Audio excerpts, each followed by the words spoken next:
আল্লাহ রাসূল সাল্লাল্লাহু আলাইহি ওয়াসাল্লাম বলেছেন 5টা বিষয় আসার আগে 5টা জিনিসকে কাজে লাগাও। তার মধ্যে একটা হচ্ছে শাবাবাকা ক্বাবলা হারামিক, বার্ধক্য আসার আগে যৌবনকে কাজে লাগাও।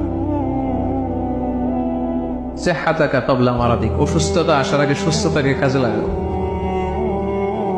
গিনাকা ক্বাবলা ফাকরিক, গরিব হয়ে যাওয়ার আগে তোমার ধনাঢ্যতাকে কাজে লাগাও। ফারাগাকা ক্বাবলা শুগলি, ব্যস্ত হয়ে যাওয়ার আগে অবসরটারে কাজে লাগাও। হায়াতাকা ক্বাবলা মাউতিক, মৃত্যু আসার আগে জীবনটারে কাজে লাগাও। এই জন্য যৌবনটাকে যেন আমরা কাজে লাগাই প্রিয় ভাই। এবং কিয়ামতের ময়দানে 5টা প্রশ্ন করা হবে। এই 5টা প্রশ্নের উত্তর না দিয়ে কোনো বনি আদম পাই নাড়াতে পারবে, পা নাড়াতে পারবে না। এর মধ্যে প্রথম প্রশ্ন আন হায়াতিহি ফিমা আফনা, তার জীবনটা সে কোন কাজে লাগিয়েছে। ও আন শাবাবিহি ফিমা আবলা, জীবনের মধ্যে যে যৌবন ছিল ওই সময় কি করছে। তো সে কি ইসলামের বিরুদ্ধে তার কাজ করেছে? আরাম কাজগুলোতে সময় ব্যয় করেছে? আরাম ব্যবসা করেছে? আরামের সাথে সম্পৃক্ত ছিল? ইসলাম বিরোধী গোষ্ঠীর সাথে সম্পৃক্ত ছিল?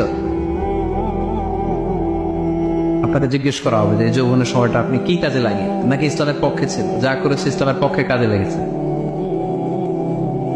সম্পদ কোত্থেকে উপার্জন করেছে, কোথায় ব্যয় করেছে, যতটুকু জেনেছে ততটুকু মেনেছে কিনা। এই 5টা প্রশ্নের উত্তর দেওয়ার আগে বনি আদম কিয়ামতের ময়দানে পাই নাড়াতে পারে।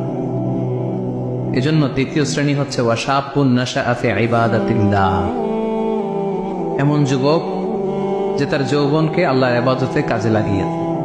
এজন্য যৌবনটাকে যেন আমরা কাজে লাগাই। মনে থাকবে সবার, সবাই কিন্তু আপনারা যুবক, এই সময়টা পাবো না, আমরা মিস করবো কিছুদিন পরে। এই যে কুচকুচে কালো দাড়ি, আপনার কি মনে হয় আজীবনই কালোই থাকবে?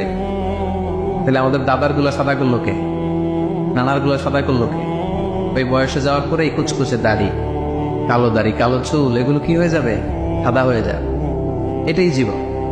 সো সময়টাকে যেন আমরা কাজে লাগাই। আমরা যেন অন টাইমে জামাতের সাথে সালাদগুলো যেন আদায় করি, কোনো হারাম কাজের সাথে যেন আমরা সম্পৃক্ত না হই। খুব হিসেব করে করে আমাদের এই যৌবনের চমৎকার সময়টা যেন আমরা কাজে করি।